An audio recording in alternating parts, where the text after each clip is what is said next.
ada kada tanghimini.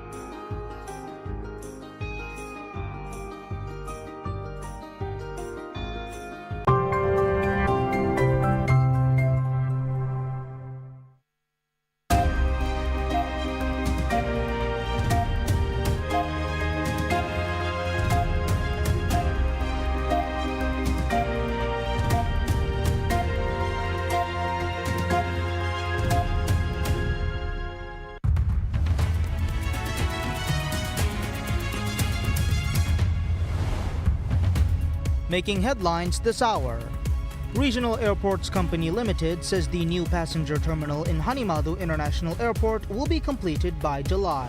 Senior delegates from Saudi Arabia begin arriving in the Maldives for the official launch of the Makkah Route Initiative. And the Elections Commission of Maldives commences preparations for the upcoming Local Council and Women's Development Committee elections scheduled for April 2026.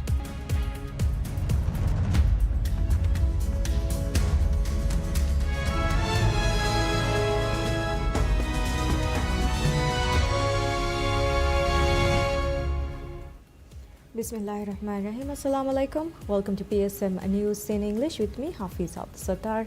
And now the news in detail.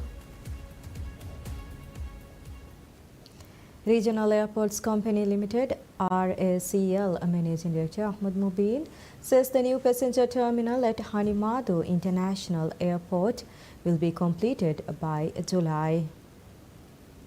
The entire modernization project is expected to be completed by the end of this year, as the project entails several other upgrades to the airport. The project, launched in January 2023, is being executed by JMC Projects India. Alongside the runway and terminal, construction includes a utility building, fuel farm, and airport jetty. The airport development includes the construction of a 2.46-kilometer runway, enabling larger aircraft such as Airbus A320s and Boeing 737s to land. The construction of the new runway began in January 2023 as part of the Hanimadu International Airport redevelopment project. The runway itself was the first major focus, with a new length of 2,465 meters. However, due to conflicts between the old and new runways, the first phase of the project developed a 1,200-meter section of the new runway, which was opened on January 28th of this year. While the previous runway could accommodate 150-seater aircraft, the new runway is designed to handle larger planes with capacities of 250 to 300 passengers. The project is valued at $136.6 million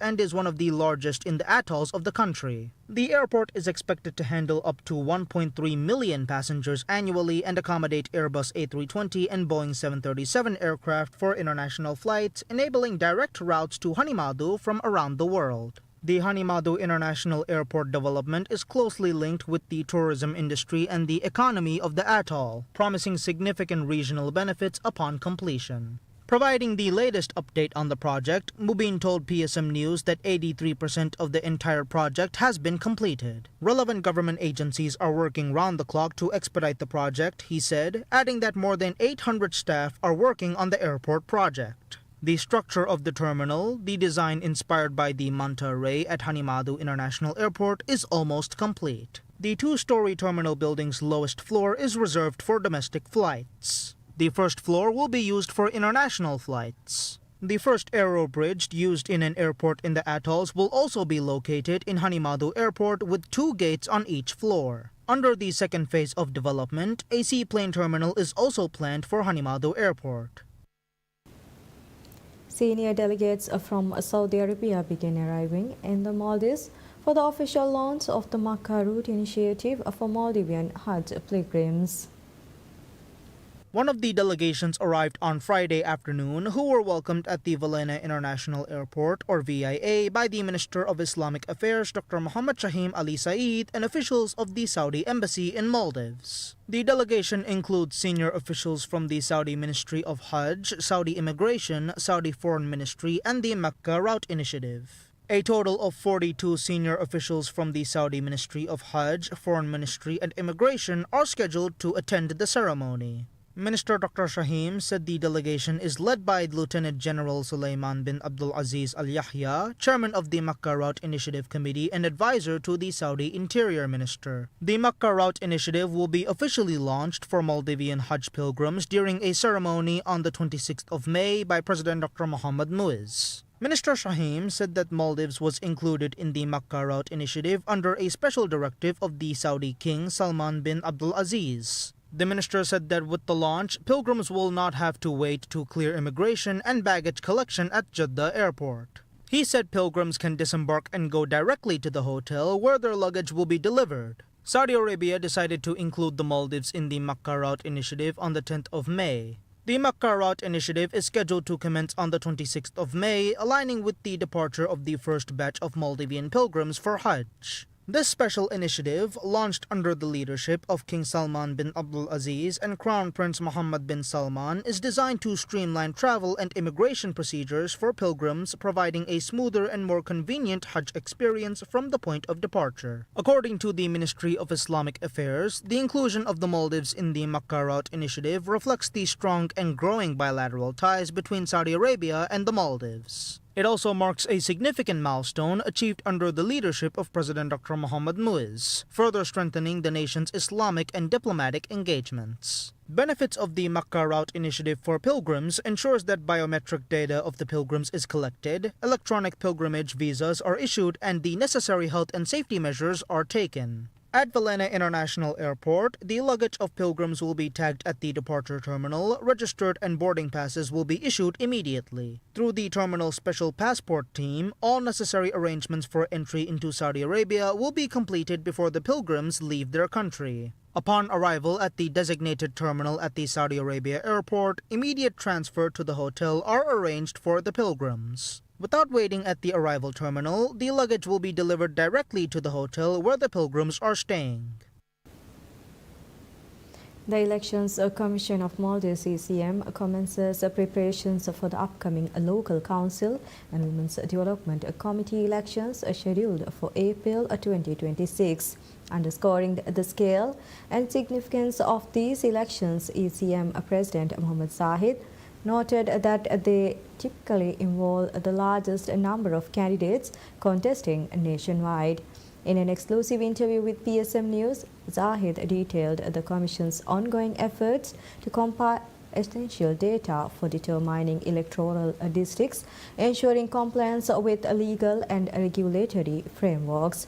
He confirmed that work is progressing on necessary amendments to electoral laws to improve efficiency. A major hurdle in preparing for the elections, according to Zahid, is the difficulty in securing an adequate venue for operations. He acknowledged the specific challenge of finding a location to serve as the election center.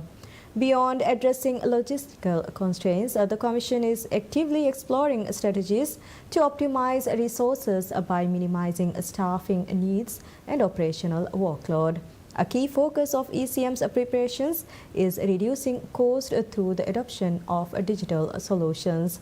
Zahid affirmed that the Commission is assessing various components of the electoral process to determine which aspects can be digitalized to enhance efficiency. He added that ECM will collaborate with political parties to strengthen the country's democratic system.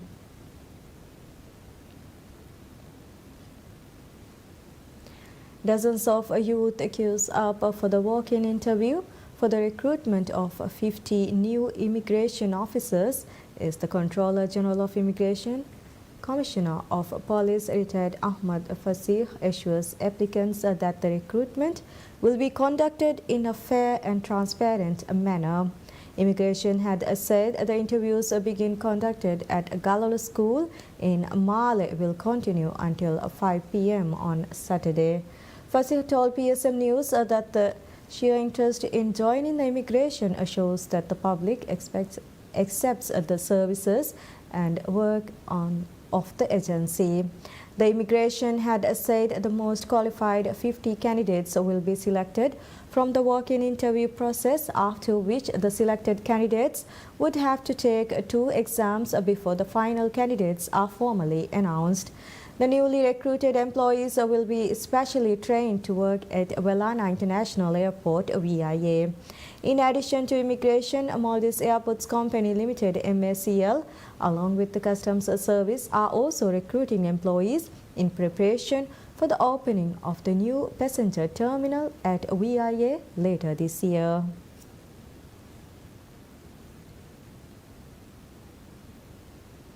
Bank of Maldives BML introduces self-service ATM facilities in 10 additional islands in Shavian Atoll as part of its ongoing efforts to establish accessible banking services in all islands in Maldives through its Muli Raja BML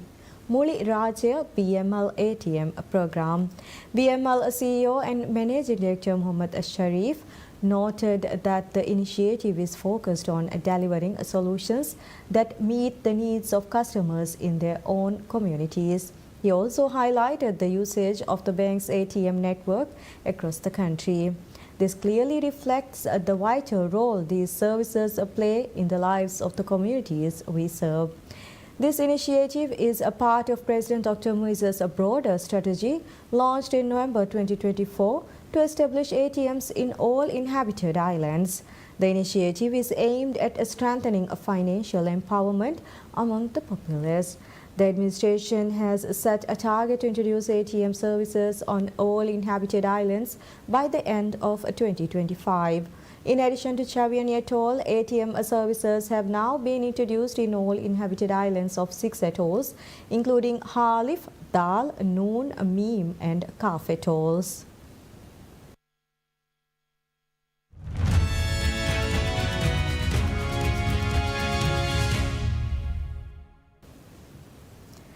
President Donald Trump says that Apple would pay a 25% tariff on iPhones that are sold in the United States but not made in the country. He wrote in a Truth Social post that he had informed Tim Cook of Apple long ago that he expects their iPhones that will be sold in the United States of America will be manufactured and built in the United States, not India or anyplace else. The announcement sparked strong reactions in front of Apple's Fifth Avenue flagship store in New York. I think it's idiotic. I think tariffs have never worked, and I think this could be a tax on the consumer. Others voiced concerns about the broader economic impact. It doesn't help financial markets, it doesn't help certainty. It would be better to have just pure clarity, so the back and forth is a bit unnerving if you're an investor. So yeah, it's getting a bit tired of the overall conversation, I think. New Yorker Stephen Haber said Trump's motivations were, quote, just stupid. He's got something in his head and he just thinks everything's going to be cool and it's not, and we're all going to suffer from it, unquote. It's just stupid. He's got something in his head and he just thinks everything's going to be cool and it's not, and we're all going to suffer from it. And of course he's a multi-whatever heir, so groceries don't mean anything to him. Nothing means anything to him. He's just the most corrupt president we've ever had. Another local, Stephen Valencia, pointed out the direct hit to consumers, saying, quote, I think it's awful because their iPhones are pretty expensive as it is, so it can be very hard to afford them, unquote. U.S. stocks falls, notching a weekly loss after President Donald Trump recommended 50% tariffs on European goods, reopening a new front in global trade tensions and unleashing a fresh wave of market uncertainty. All 3 main Wall Street indexes paired early losses, but each still ended lower and shed more than 2% of the week. Apple touched down a 2-week low and finished down after Trump warned the iPhone maker it could face potential 25% tariffs on phones sold to U.S. customers but not manufactured in the country. On one level, we're still consolidating after the great rebound we've had, but obviously the big news of the day was the 25% tariff on iPhones if Apple doesn't make them in the United States, which we know is a big hurdle, and also the potential 50% tariff on goods coming in from Europe. So I think given that backdrop, being almost back to flat and almost kind of hitting flat a few times throughout the day, it's almost positive and so forth. I mean, it's pretty high hurdles, and I think what it partly tells us is that the market is doing a pretty good job of digesting this sort of new world we're in terms of how Trump negotiates, uses tariffs, and is just sort of taking things a little bit in stride more than certainly they were a month ago. Treasury yields eased from multi-month highs, falling 4.4 basis points to 4.509% for the benchmark US 10-year note. The S&P 500 lost 39.19 points or 0.67% to end at 5,802.82 points, while the Nasdaq Composite lost 188.53 points or 1% to 18,737.21. The Dow Jones Industrial Average fell 256.02 points or 0.61% to 41,603.07.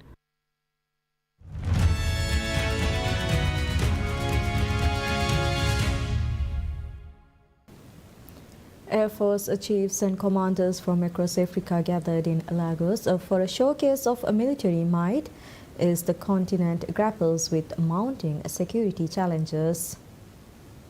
The 4th American Air Forces Forum, hosted by Nigeria, brought together top brass from nations including Burkina Faso, Rwanda, and Tunisia to discuss strategies for enhancing air superiority in the fight against terrorism and regional instability. African problems really requires African solution, and this is the first time in the continent that the chief of air staffs, all the countries in Africa and beyond, will come together to begin to see how to cross-fertilize ideas, how to build synergy, to be able to face the emerging threats, not only trans-border crimes, but other terrorist challenges in the continent. There's no doubt that this event generated much interest across the continent through the media and the efforts of our international partners. It is expected that this will be replicated in subsequent forums. What remains now is for us to return to our various countries with the zeal and commitment to implement solutions we have all agreed upon. The meeting comes as many West African countries, and in particular Nigeria, face escalating threats from militant groups and internal conflicts, putting pressure on air forces to bolster their capabilities and coordinate efforts across borders. Russia attacks Ukraine's capital Kiev with drones and missiles, triggering fires, throwing debris and districts throughout the city and injuring at least 8 people. Mayor Vitaly Klitschko said 2 residents had required hospital treatment and that air defense units were in action and that fragments from one drone struck the top floor of an apartment building. One apartment building was on fire in the area, as was one non-residential building. Timur Kachenko, head of Kiev's military administration, said a fire had also broken out on 2 floors of an apartment building in Dniprovsky district. Officials also reported a fire in Obolon in the city's northern suburbs and fallen debris on a shopping center in the same area. They said drone fragments hit the ground in a number of other widely separated neighborhoods. An air alert remained in effect more than 7 hours after it was first declared. The overnight strikes followed several days of Ukrainian drone attacks, some 800 attacks on targets inside Russia, including capital Moscow. Russian Foreign Minister Sergei Lavrov had vowed on May 23rd to respond to those attacks.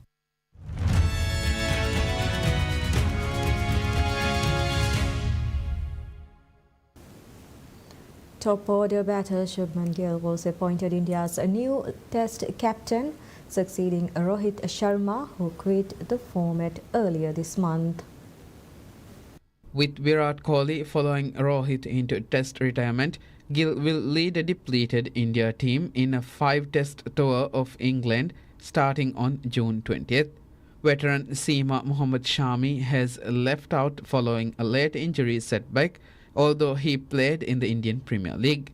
I think over the last year or so, we've looked at Shubman at various times. I think even when we played England last year, you take a lot of feedback sometimes from the dressing room as well. Obviously, he's very young, but we've seen the improvement, and I know it's T20 cricket for GT as well, but you take feedback from a lot of people, and we're hopeful that he's the guy who can. It's obviously going to be like it always is, a high pressure job, but we're hopeful that we've picked the right guy. I mean, he's a terrific player, and our best wishes to him. Wicketkeeper Rishabh has been named Gill's deputy in the Test squad.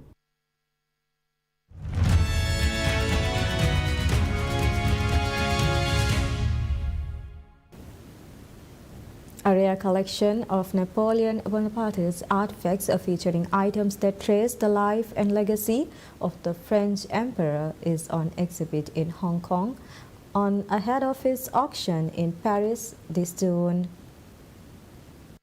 The auction includes 150 items curated by collector Pierre-Jean Chalenchan. Among the standout pieces are a silver beaker used during the Battle of Waterloo, Napoleon's council-era red velvet sleeve, his personal campaign bed, and the imperial throne, the last one still in private hands, with others housed in prestigious institutions such as the Louvre in Paris. The collection features a wide range of items including furniture, silver, porcelain, sculpture, old master paintings, books and drawings offering intimate relics that reflect the inner world of the emperor. The live auction is set to take place on June 25th in Paris. And that's all we have for this hour. Thank you for watching. Wish you all a very pleasant time ahead.